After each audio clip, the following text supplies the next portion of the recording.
This is the Smart Beach Investor Podcast, where we explore how investors leverage real estate at the beach to live big lives and build their personal wealth. If you are an investor at the beach or you want to be, you've found the right place. Enjoy today's show and be sure to subscribe to the podcast so you never miss an episode of the Smart Beach Investor.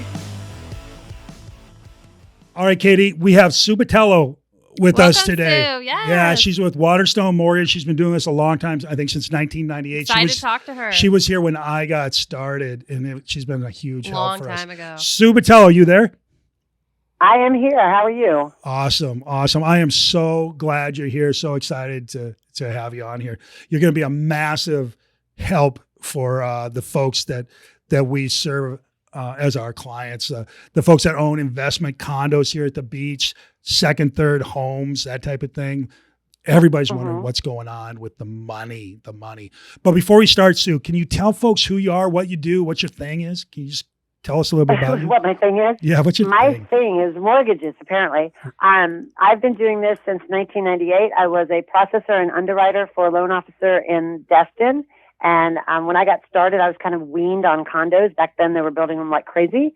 And then the meltdown hit in like 2008 or whenever it Remember when hit there were cranes everywhere, Sue?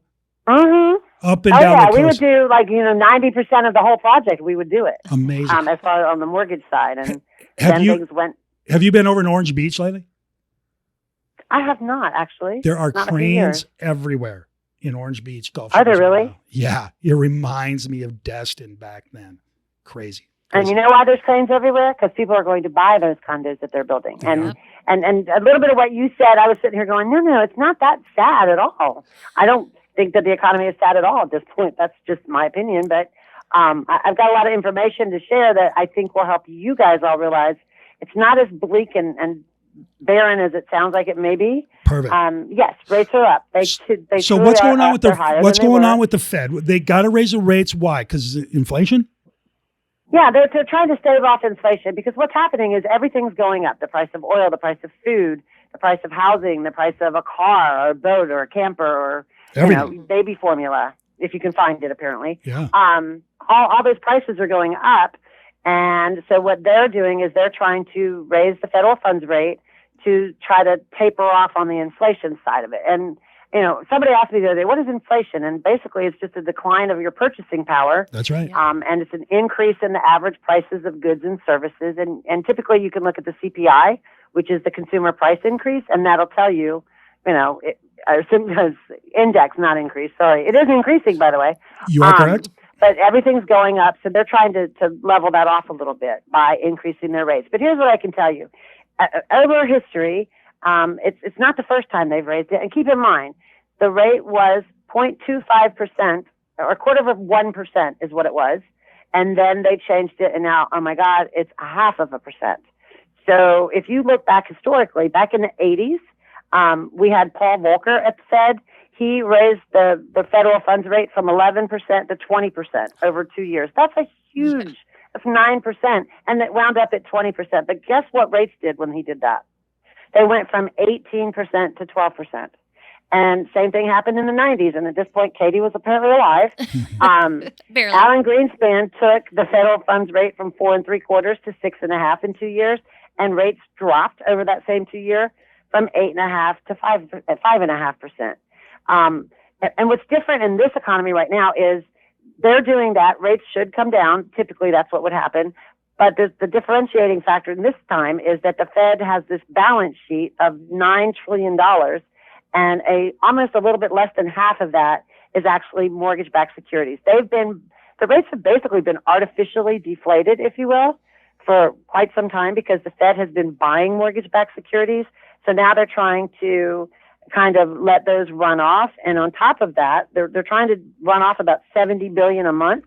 And they're also even talking about selling about $35 billion over 3 months starting in May. Okay, so wait a minute. I got lost here.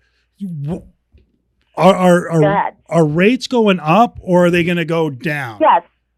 Right now they're going to go up, but it's not going to be for a long time. They're not going to keep going up. They're going to come back down. And I'm going to tell you why, because we're going to go into a recession. And it's expected anywhere within the next 6 to probably 18 months. we're going to wind up in a recession, which is the exact opposite of inflation. You have a decline in general economic activity. There's a widespread drop in spending. It's normally the index they use to look at that is they look at the GDP, which is your gross domestic product. And if it declines for over 2 quarters, you're in a recession.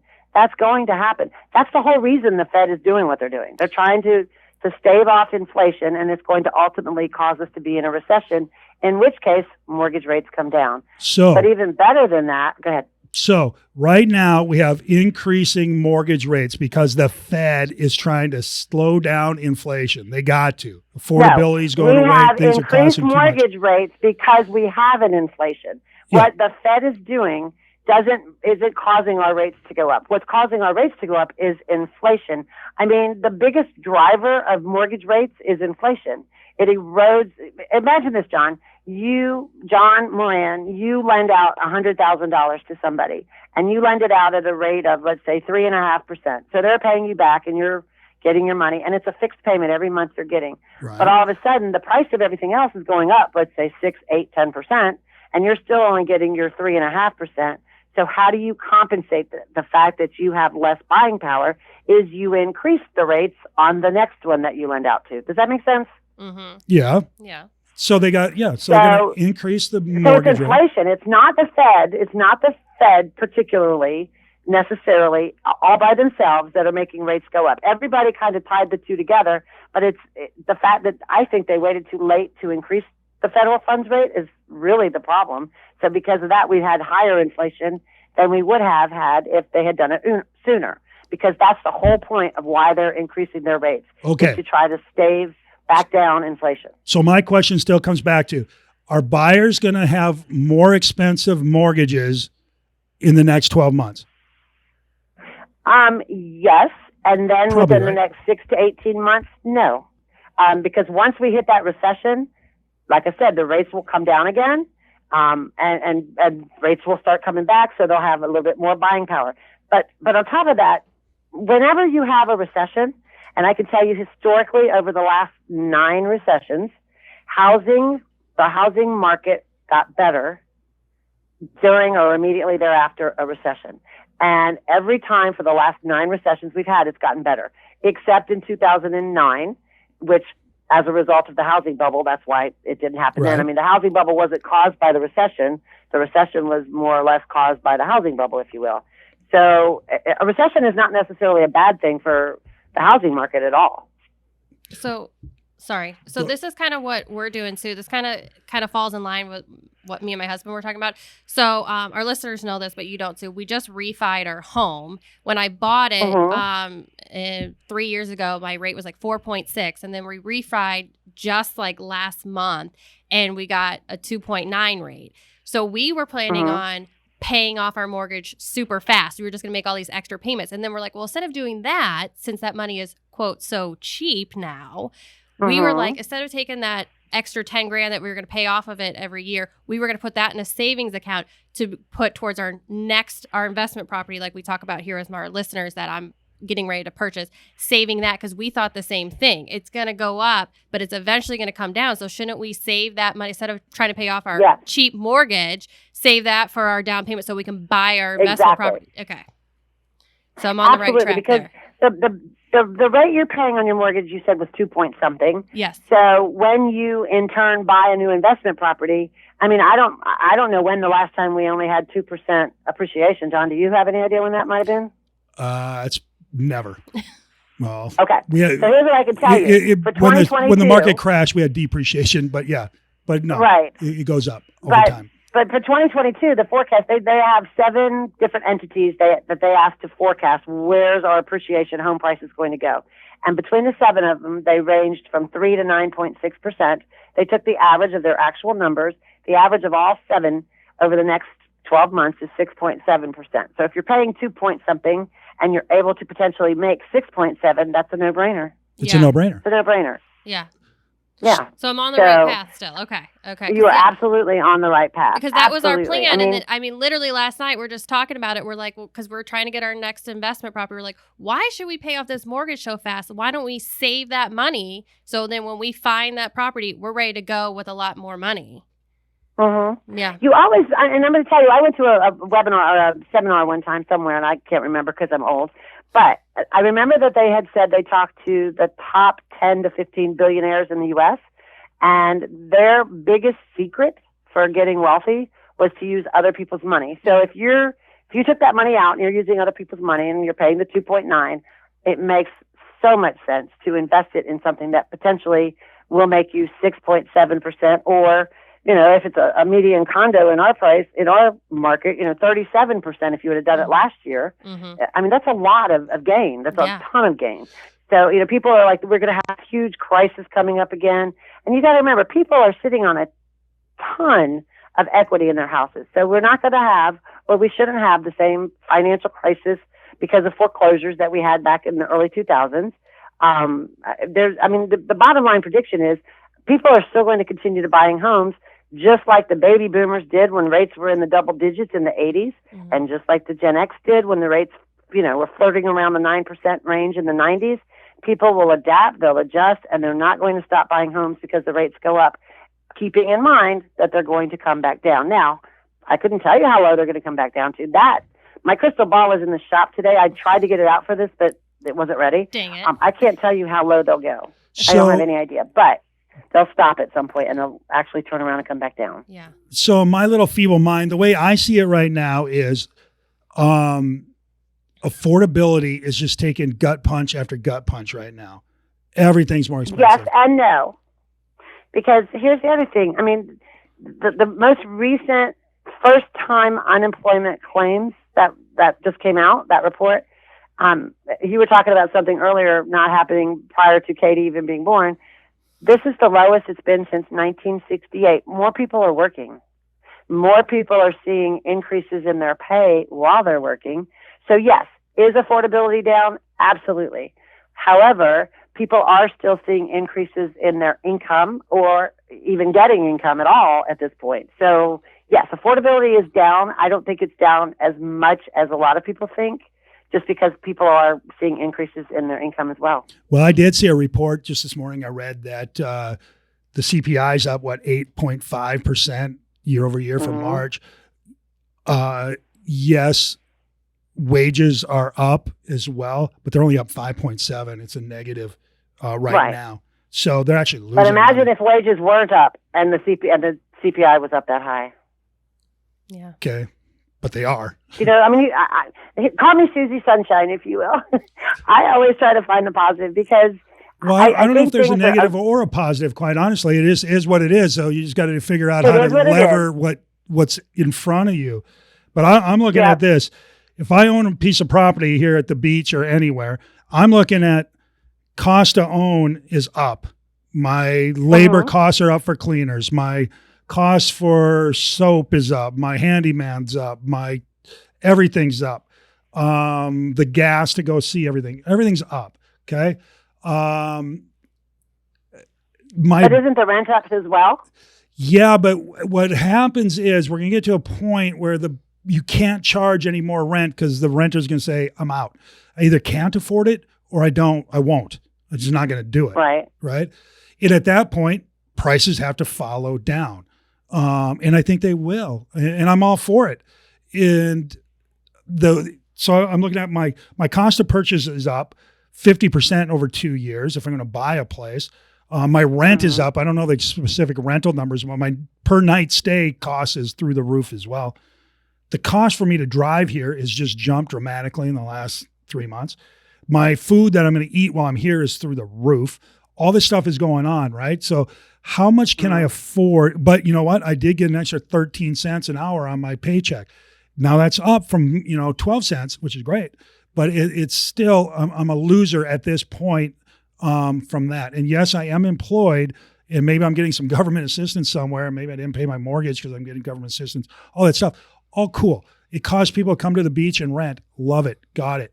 But I think affordability is about to hit a tipping point, and it's going to come back down. And if you're a seller, you're going to have to adjust. And if you're a short-term seller, you're going to have to adjust. You're going to have to say, okay, if I'm going to sell in the next few years, I should sell now when I know we're in really good times for selling.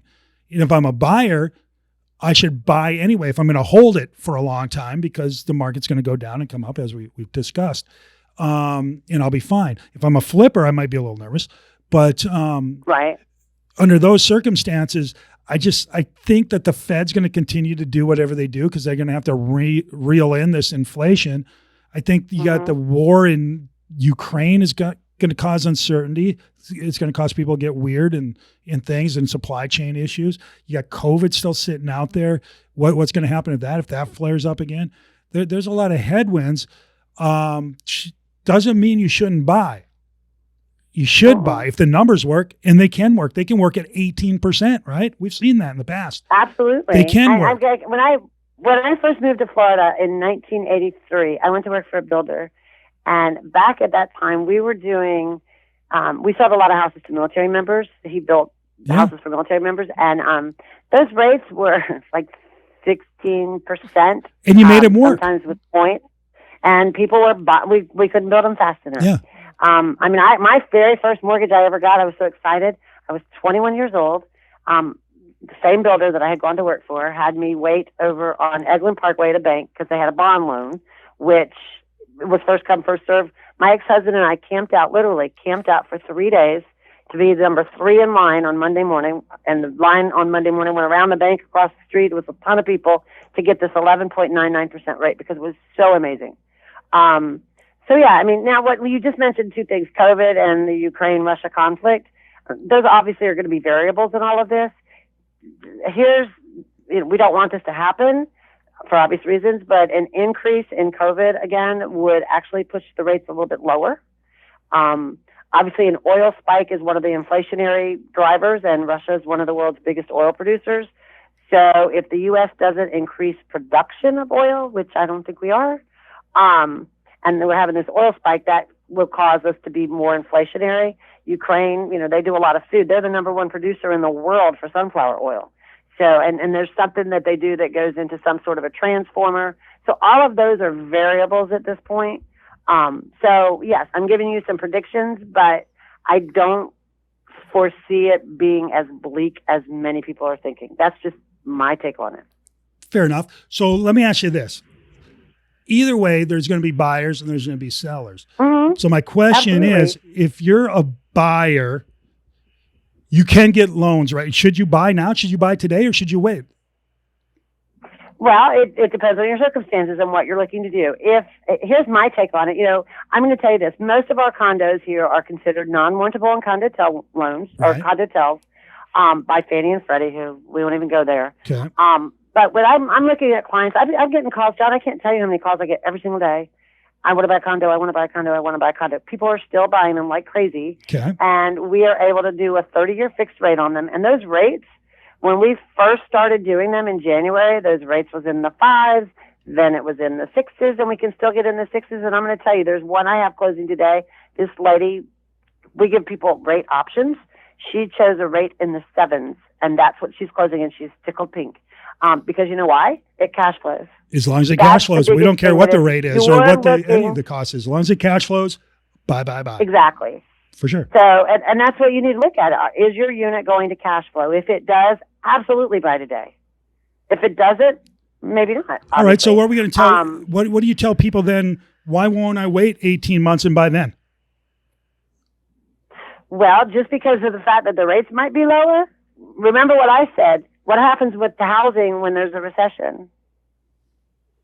It goes up typically. Prices go up. The housing goes up typically in a recession, as crazy as that sounds. So, your payment today may be the same payment as then, even with a lower rate based on having a higher price. It's just, I'm a hand in the bush versus, I'd rather have one in the hand versus 2 in the bush. So if everything works in what you're looking at today, why not buy it today? Okay. And if rates do come down and your value does go up, you can always refinance it. We're telling people, a lot of times when people are calling and getting mortgage rates for different things, they're like, well, I want that. I want to pay 2 points and I want to get that lower rate. Don't do that. Each point that you do takes at least 5 years, typically on an average, to make it up. Get it with as little points as you can get. Refinance it in the next 1 to 3 years, and you will have saved yourself money over the long term. All right, we're gonna wait. Let's slow that down. This is what people need to do. I'm gonna buy a place. I'm going to buy a condo at the beach, Sue. And I'm over here at Waterstone Mortgage. I say, Sue, how am I going to do this that's going to work out best for me? What did you just say? We have options. Like you can get a rate and you can pay points to buy a rate down, or you can have a rate and you don't have points. Each point is equal to 1% of the loan amount, and it typically, on average, takes 5 years to actually make that up by getting that lower payment and having paid something up front.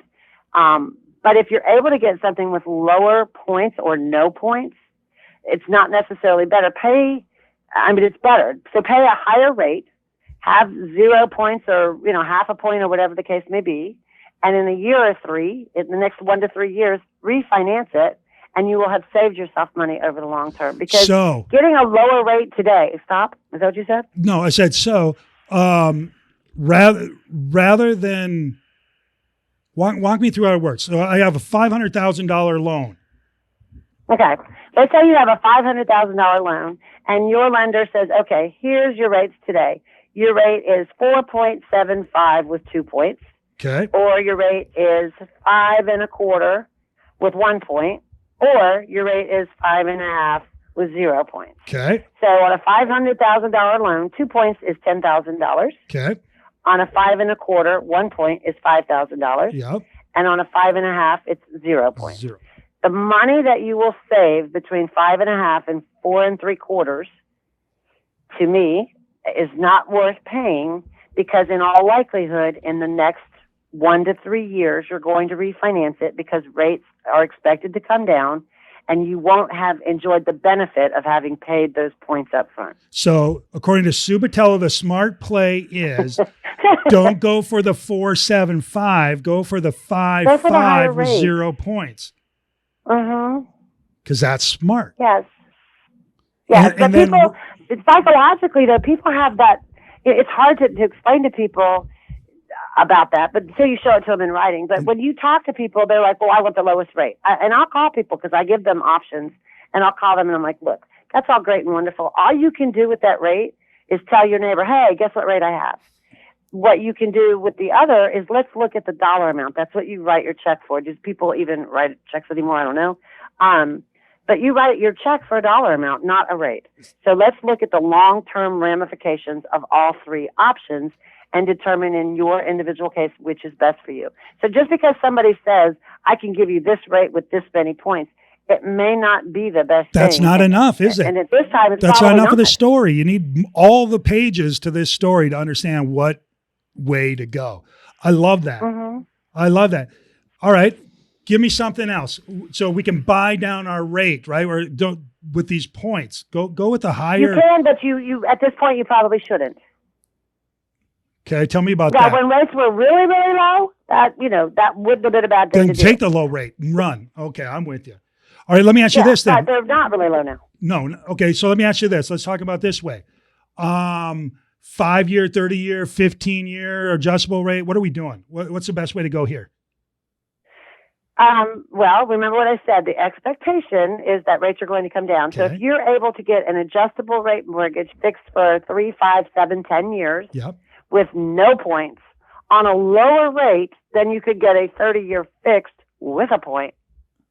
In my mind, again, it's a no-brainer. I know people start thinking, oh, my God, it's adjustable. But keep in mind, an adjustable rate mortgage doesn't mean it's going to adjust. It means it can adjust. And keep it also in mind, it can't adjust. It's not going to go like from 4.375 to 10.375 in 1 year. And the theory is... Like the ones that I'm doing, I'm sorry. I'm just saying, the theory is, our anticipation is, yes, it's going to go up in the short term, but in the medium to long term, we're likely going to see the rates come right back down because they have to, because housing drives the economy. You got to have affordable housing, and the mortgage rate is a big part of that. But right now, we need to put the brakes on because of the start inflation. So temporary solution is to increase the mortgage rates to slow things down. But if you go with an ARM and get a better deal and then refi in some period of time when the rates come back down, winner, chicken dinner. Am I correct? Exactly. I mean, if you sat down, and I'm not going to do this, but if you sat down and you said, okay, here's my rate on an adjustable rate mortgage, fixed for 7 years. Here's my rate on a 30-year fixed for 7 years. Well, the first thing I'm going to tell you, most people, and I don't care if you're buying a primary home, second home, or an investment property, most people don't keep their mortgage for 7 years. I mean, the national average is like, I want to say 6 point. They don't even keep their property, let alone their mortgage. Right. Right. Right. So, why not take the higher rate, keep the money in your pocket, because obviously everything else is going up and you need that money. Keep your own money, man. Use somebody else's money. Keep your own money. Remember what I said? Love it. Remember what I said? Always use other people's money. Best way to get wealth. Now we're talking. Okay, hey, real quick here. I want to talk about something else other than rates. Good stuff on the rates. Okay. Let's talk about that darn condo that fell down in Miami. Is that impacting us up here? Yes and no. Yes. No, why I say yes and no. Yes, 100%. Anybody that does condo lending, we have typically been able to do it, through Fannie and Freddie. Yeah. And even people that don't use Fannie and Freddie, because we have programs where we don't use them, we all get what's called a condo questionnaire. We have the HOA or their management company complete this form. What used to be a 5-page form in November of 2021, in December of 2021 became an 8-page form. Those additional questions all are a result of what happened with a condo in Miami falling. And it's just slowing and bogging things down, or is it changing the ability to get loans in those properties? Well, some management companies, they're like, well, we don't want to give that information. We feel like we'll be liable because it's how you had an inspection in the last however long. Were there any problems as a result of that inspection? Mm-hmm. Do you foresee there being a special assessment because of that inspection? So some people don't want to give that information, and we have a way around that to still keep the lender happy. Okay. But I can tell you, John, and I'm not going to go into specific condo names by any means, but in the last 90 days, I've had one condo that we had to get a copy of their inspection, and literally in the middle of this inspection, it said, from an engineer, we have concern for safety and life of building occupants. Awesome. It's in our market. Mm-hmm. So yeah, I think it's going to help, because I think a lot of this is going to make people say, you know what, maybe I don't want to buy that unit, to where the homeowners are going to say, hey, HOA, we need to be looking at this. We need to get it fixed. And I can tell you, I've talked to some people that the one that fell in Miami, they knew they had problems. Apparently, they had been fighting over the amount of the special assessment, and it was actually scheduled to start repair not too long after it actually fell. Yeah. We are getting that question more about the condo questionnaire. Like, somebody even had it on there, like, the deal is you got to provide that. Yeah. And it's a good thing. I'm not saying it's a bad thing. It's a good thing, because if these things are about to fall over, we don't want that. We want these things. Exactly. Right. Yeah. Or if you have a buyer that's going to buy any unit, I mean, let's say there's a particular building, because I know of one. I had a lady that was going to buy a unit. She's a teacher, and she was going to buy in this project. And I had heard through the rumor mill, and where there's smoke, there's fire, that there was going to be anywhere from a $20,000 to $35,000 special assessment. Well, keep in mind, I've got this lady's financials. I know what she has. So I talked to her agent. I talked to her agent and said, look, you might want to ask them to give you this. Mm-hmm. And what I tell my people is, every condo contract, you ask to get the condo docs, correct? It says you get the condo docs. Yep, yes. Everyone. Am I right or wrong? Yeah. Absolutely true, yes. Does it ask you to get the minutes from the last 6 months HOA board meetings? I don't think we have to provide that. Well, I think, but they ask for the frequency, asking for that. Frequently asked questions and all that stuff, and the budget, yes, all that stuff. Right, but I think, and this may not be a popular answer with homeowners associations, but the last 6 months minutes, that's how we found out about the one that says concern for life and safety. Those minutes, those condo docs, some of them are from the 80s and 90s. It's brutal. The last 6 months board meetings, they're from the last 6 months. So you don't know what's happening in a condo project based on its docs necessarily. So we can do it. They are a thing. Oh, yeah. We're doing a ton of them. Okay, good. All right, here's my third. I just put on Facebook. What's that? I'm sorry, go ahead. No, what'd you do on Facebook? I said I just put on Facebook just this week, we're closing a unit in Emerald Grand, Splash, and Emerald Isle in Panama City Beach. Nice. Great. Nice. Okay, so here's my last leg or stool on this leg, and then we can wrap this up. We talk a lot about Freddie and Fannie, right? Mm-hmm. Condotels, right? That's a term that's used here on the coast a lot. And can you just give folks a quick idea what that is and why that even matters? According to Fannie and Freddie, they do what they call warrantable condos. And a warrantable condo just means it's not non-warrantable and it's not a condotel. They have to have a certain amount of money going into reserves on the budget. They have to have certain insurance coverages. They have to have under a certain percentage of one entity ownership. They have to have under a certain percentage of commercial. Right. If it doesn't meet those guidelines, and what they've recently come up with is they've added even further things. So for a condo to be considered a condotel, Fannie and Freddie have given us this guidance, which is not a lot. Is it transient in nature? Well, when you call their project standards and say, hey, what do you mean by transient in nature? Does that mean 7 days, 30 days, 6 months? Well, that's for you to determine. Okay, great. Would you say our condos are transient in nature? I know I would. If they take, that's one of the things that they week-to-week rentals, isn't that what they talk? Short-term rentals.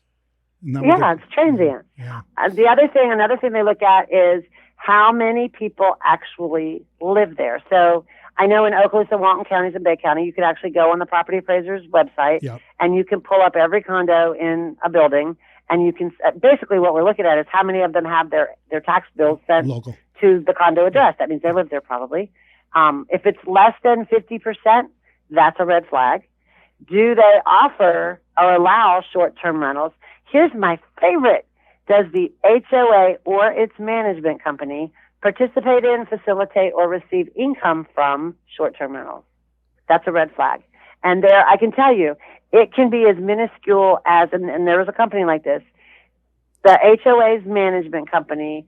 They manage the HOA. They're also a real estate company, and they do short-term rentals. If we go to their website and I can click and rent a unit on their website where they do their management, that's a red flag for Fannie, because that means the HOA or the management company is receiving income. So, Sue, when you say it's a red flag for Fannie, what that means is the lender is not going to resell it on to Freddie or Fannie Mae, right? Correct? And that's where you're going to get your best rates, or what used to be your best rates in most cases. Right. But you can still get rates. You can get somebody else, right? Is that called a portfolio loan or just something else? Well, not necessarily. We actually offer, we have an investor that we sell to. It's not a portfolio. Portfolio typically means that you hold it in-house, but it's kind of been a catch-all for anything that's not norm. Okay. But we have an investor that will do a second home or investment. They only do adjustable rate mortgages on this program with 25% down. But we've also gone out and found an investor that will do condotel loans up to $2 million.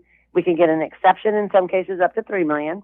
And they will do a 30-year fixed rate mortgage on a condotel or non-warrantable condo with 20% down. Nice. 30-year fixed. So they have some caveats of things they won't do. They won't do a unit with a lockout, which is crazy. If the building can have it, but not that. So a lot of Sandestin has those. Those we typically take to the other investor. So it's just a matter of fitting it all together, seeing what the characteristics of the condo project are, the characteristics of the buyer, and then putting all that together and finding the correct loan that will work best for them. Okay, and for their goals. And everybody's goals are different. So, right, for sure. And we don't have a vanilla. So let me ask you a question here. If somebody wanted to get financing on a condo or even a house, they can get it. Fair? Yes. Well, yes. And they can get it from Sue Botelho at Waterstone Mortgage if they're lucky, right? Absolutely. If they're smart, actually. So do them a favor. Do us all a favor, Sue. How is somebody going to get a hold of you? What's the best way to talk to Sue Botelho about their financing? Well, you can call me. My office number. Do you want my office number? Absolutely. Well, whatever you want to get called on. Okay. Here, my office number is 850-362-6901. Okay. My website is suebotelho.com. If you go there, it has my email address, my cell number, but it's just suebotelho.com, and you can go there and find all my contacts and learn what football team I happen to like. It's also on my website. So. There you go. The inside, the details are really what matters in the end. Mm-hmm. Sue, this has been great. I mean, really huge info. help for folks. And I really appreciate you coming on. And I'm with you. Thank you. I'm with you. I think it's always a good time to buy. Thank you so much for inviting me. Absolutely. Thanks, Sue. Because you're the smartest person I know about all this stuff. So I am so fired up you're here. Well, thanks. For real. That makes me feel good. Thank you. For real. All right, Sue. Thanks. We'll Thanks, see you Sue. later. All right. Talk to you soon. Bye-bye. Bye. Bye. All right. So was that good? Did you get something out of that? I thought it was really good. Sue had a different perspective than what we came in here thinking about. And it really helped me because we talk about my real life situation here that I'm doing was refining my home, going to do an investment property. And I've been kind of going back and forth because we know rates are going high. What's going to happen? What are we going to do? But I kind of liked your idea of go ahead and buy it now. And you can refi in 1 to 3 years. I tell you, she's really smart. She is. I thought it She's was been doing lot this of a long good time. info. She knows what she's doing. When she started talking about going for a higher rate, but taking out some points or whatever, and then refinancing in a couple of years, seemed pretty smart to me. Yeah. So I think the bottom line is if folks are looking to buy, they should talk to somebody, whether it's Sue or whoever, but if they talk to Sue, they got somebody who knows Someone what that's the heck really they're doing. knowledgeable because I didn't know about any of this stuff either until we started refining about the points and stuff. It was totally a different language to me. But having somebody that's really knowledgeable like Sue, it really helped. We made a different decision because of the loan officer that we used. And I guess it all comes back to anyway, if you're short timing it, get out now. Take the sure thing because it's always better to see what you're doing rather than groping around in the dark. 5 years or less, sell now. If you're going to own longer than that, hold on. If you're going to buy and hold forever, buy now. If you're going to buy and flip, be careful. Yeah. Either way, get somebody who knows what they're doing. I think Sue's going to be great for you. All right, we ready? Oh, wait, we got like Katie's laughing. Okay, sorry. I'm okay. We're professionals now. I'll look sad and depressed over here.